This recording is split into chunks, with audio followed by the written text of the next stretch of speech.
जय श्री कृष्ण।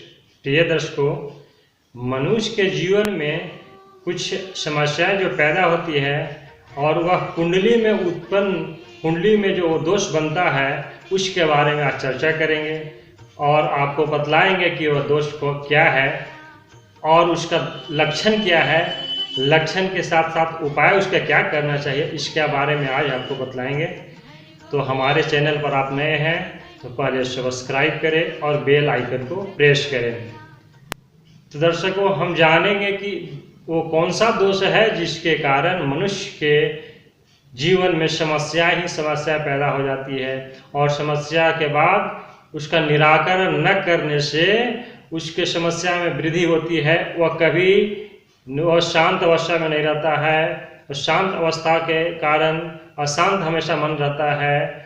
अपने वंश वृद्धि में सबसे परेशानी उत्पन्न होता है, व्यवसाय में परेशानी होती है, नौकरी में परेशानी होती है। तो इस दोष के बारे में आज हम जान रहे हैं। उस दोष का नाम है पितृदोष, यानी पितरों का दोष, हमारे पूर्वजों का दोष। तो जिस मनुष्य के कुंडली में यह दोष बनता है, यह दोष रहता है, तो उसको यह परेशानियां उत्पन्न होती है जिससे वह हमेशा अशांत रहता है, हमेशा मन में अशांति बनी हुई रहती है और वह आगे बढ़ने के लाख कोशिश करता है अपने जीवन में, लेकिन वह कहीं बढ़ नहीं पाता है। उसके बढ़ने के रास्ते में बहुत ही रुकावटें होती हैं और रुकावट कभी खत्म ही नहीं होती है जिससे मनुष्य आगे बढ़कर कुछ कर सके या अपने जीवन को एक नई ऊंचाई दे सके।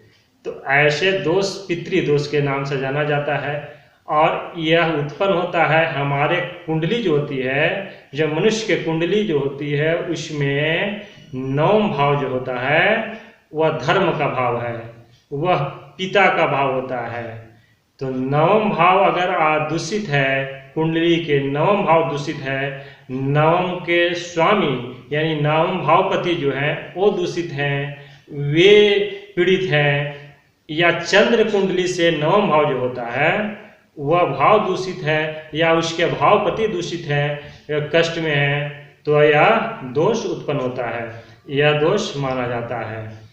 तो हमारे कुंडली में जो नवम भाव है वह पिता का कारक है और पिता का वह भाव बोला जाता है, वह धर्म का भाव है।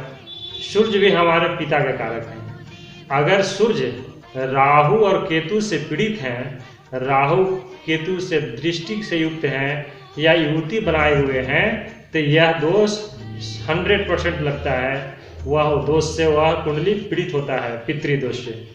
तो पितृदोष से अगर कुंडली किसी का दूषित है, अगर वह कुंडली उससे प्रभावित है, तो मनुष्य के जीवन में एक भूचाल सा आता है, एक भूचाल सा हो जाता है और उसका जीवन कष्टमय रहता है। वो लाख कोशिश के बाद भी वह अपने आप को ऊपर की ओर नहीं ले जा पाता है। ये ऊंचाई छूना चाहता तो है लेकिन उसे धरातल पर ही रहना पड़ता है। तो ऐसे दोष को भी निराकरण करना चाहिए, उसका उपाय करने चाहिए। अगर कुंडली न हो तो इसका लक्षण भी होता है। जिस लक्षण अगर आपके जीवन में वो लक्षण है तो माने कि वो पितृदोष है। अगर आपके जीवन में वो लक्षण महसूस होते हैं, वह लक्षण आपको दिखाई पड़ते हैं, तो आपको जानना चाहिए कि आपके जीवन में पितृदोष आपको लगा हुआ है। अगर वो लक्षण नहीं है तो जाने कि वो पितृदोष आपके जीवन में नहीं है और आपको फिर किसी तरह का कष्ट नहीं होना चाहिए। तो जाने कि वो लक्षण क्या है, जिस लक्षण के कारण हम पितृदोष को जान सकेंगे और पितृदोष के बारे में हम आगामी जो समस्या आएगी उसको हम निराकरण करने के लिए हम उपाय करेंगे। तो हम जानेंगे कि लक्षण क्या होता है और पितृदोष का लक्षण हम कैसे पहचानेंगे, कैसे जानेंगे कि हम बिना कुंडली देखे हुए भी हम जान जाएं कि हमारे ऊपर पितृदोष का दोष लगा हुआ है, पितृदोष हमारे ऊपर प्रभावी है। तो लक्षण होता है पहला तो लक्षण है कि अगर जब तक का विवाह ही नहीं हो रहा, विवाह होने में विलम्ब हो रहा है, हमेशा अड़चने आ रही है आपके विवाह में, तो ये पहला पितृदोष का ही लक्षण है। और दूसरा, अगर दाम्पत्य जीवन में है, दाम्पत्य दोनों है, पति पत्नी है, अगर संतान उत्पत्ति में आपको परेशानियां हो रही है, संतान उत्पत्ति नहीं हो रही है, ये भी सबसे बड़ा लक्षण है पितृदोष का। पितृदोष के कारण, पितरों को रुष्ट होने के कारण आपको संतान प्राप्ति में बहुत ही परेशानियां होती है। यहाँ तक होता है कि संतान न भी हो, कभी कभी ऐसा भी किसी जातक के साथ समस्या होती है, विशेष पितृ लक्षण होने के कारण, पितरों को रुष्ट होने के कारण संतान उत्पत्ति नहीं भी होती है, ये भी लक्षण है। और तीसरा लक्षण सबसे महत्वपूर्ण है कि आप व्यापार कर रहे हैं या नौकरी कर रहे हैं तो आपको बार बार व्यापार को चेंज करना पड़ रहा है, व्यापार को बदलना पड़ रहा है, या नौकरी आपको बदलनी पड़ रही है, नौकरी को छोड़ना पड़ रहा है, आपको नौकरी छूट जा रही है, तो ऐसा लक्षण जो है वो सबसे पितृदोष का ही लक्षण है। वह आपके ऊपर पितृदोष का प्रभाव है, जो आपको आपके व्यवसाय को चेंज करना पड़ रहा है, आपको कर्म क्षेत्र को चेंज करना पड़ रहा है।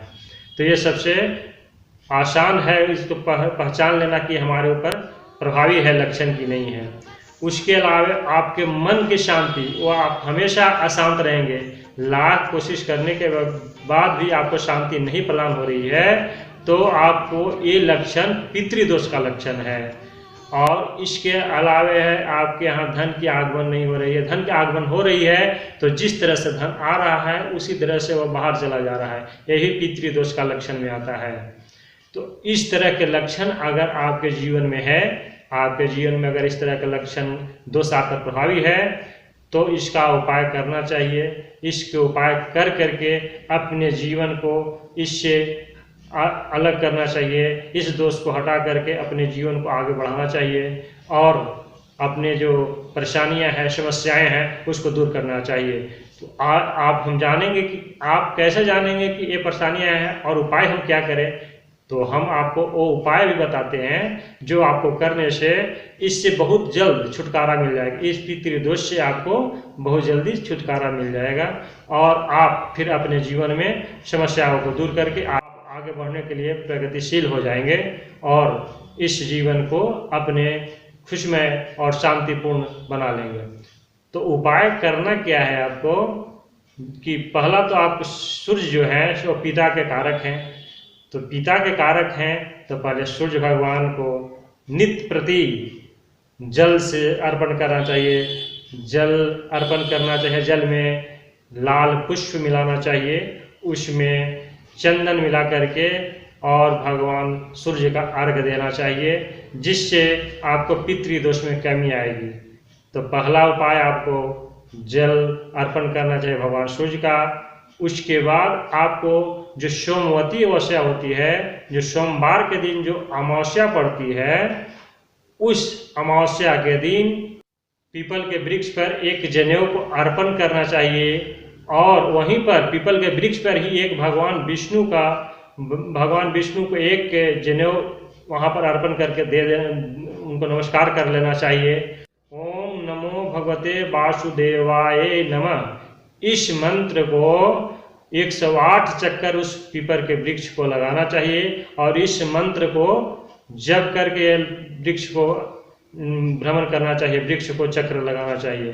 ओम नमो भगवते वासुदेवाय नमः, ओम नमो भगवते वासुदेवाय नमः, इस मंत्र का जाप करते हुए उस पीपल का वृक्ष को भ्रमण करना चाहिए, चक्र लगाना चाहिए।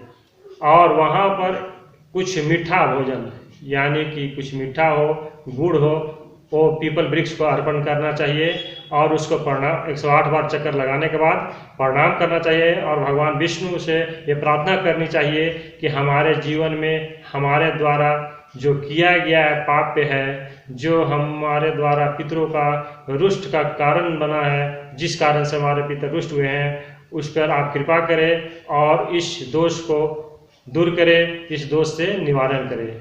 ये दूसरा उपाय भी करनी चाहिए, इससे बहुत जल्द ही पितृदोष से आपको मुक्ति मिलती है, बहुत जल्द ही आप पितृदोष से छुटकारा पा जाते हैं। और एक उपाय और करनी चाहिए कि हनुमान चालीसा का पाठ नित्य प्रति करना चाहिए। हनुमान चालीसा का पाठ नित्य प्रति करने से पितृदोष से बहुत जल्दी मुक्ति मिलती है, उसका दोष में बहुत कमी आ जाती है। तो इस तरह से पितृदोष का निवारण करें, अपने जीवन को, भविष्य को उज्जवल करें, और भविष्य को उज्जवल करने के बाद अपनी आगे का जो व्यवसाय है, आपका कर्म क्षेत्र है, उसको आगे बढ़ाएं और नित्य ऊंचाइयों को छुए, और अपने संतान, अपने संतति, अपने व्यापार, अपने सुख, अपने घर को शांति प्रदान करें और पितृदोष से मुक्ति प्रदान करें। और इसके अलावा पितृदोष में अपने बड़ों को सम्मान भी करना चाहिए। पितृदोष अगर किसी को लगा हुआ है, पितृदोष अगर कुंडली में है, तो अपने बड़ों को सम्मान करें, बड़ों का सत्सम्मान, उनको आदर करना चाहिए, उनको आदर देना चाहिए, निरादर कभी नहीं करना चाहिए। तो ऐसे ही अपने जीवन से पितृदोष से मुक्ति पाए और पितृदोष से मुक्ति पा करके अपने जीवन को आगे बढ़ाएं। बस पितृदोष में आज इतना ही। जय श्री कृष्ण।